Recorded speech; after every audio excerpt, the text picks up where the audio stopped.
We recorded about 3 tracks, that was about a year ago, and they haven't been finished. And since then, Michael Jackson's gone.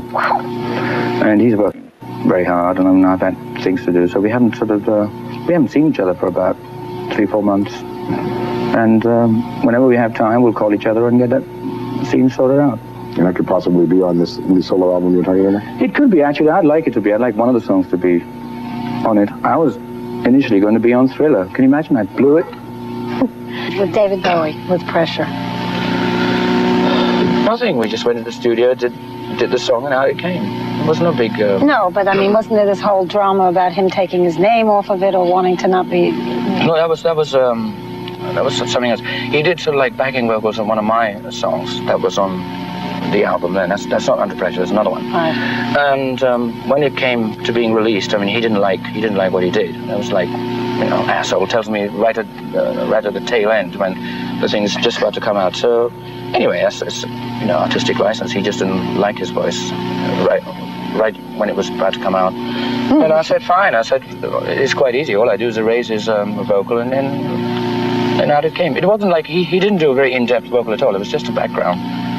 It was just background vocals. So, I mean, he just didn't. Do you think it was petty? I mean, do you think it was unnecessary? Whatever. I think it was unnecessary, but I mean... Are you not speaking to each other? Always speaking. It's just we're in different parts of the world, and...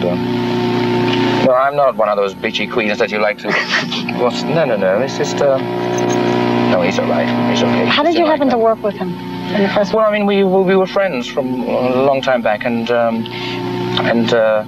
we were in Montreux in Switzerland. We own a studio there, so we were working on it, and he lives there.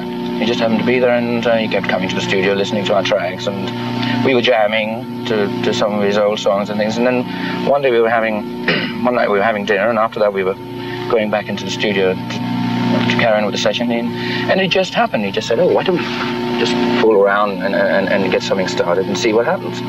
And, you know, we started playing on the piano, and the rest of the band were there, and we started putting something down, and Under Pressure started to build. Well, just in the early days, well, I mean, like 3-4 years ago, I mean, he used to just come and see our shows at the Forum in LA, and I guess he liked us, and so I got to meet him, and he kept coming to see us, and then we started talking, and in those days, I think he would actually go out. He'd go out and have dinners. I mean, I remember going to dinner with him, and I think now he just stays at home and doesn't like coming out at all. That's what, you know, that's what he says. I mean, he says, oh, whatever he wants, he can get at home, because I mean, anything he wants, he just buys it.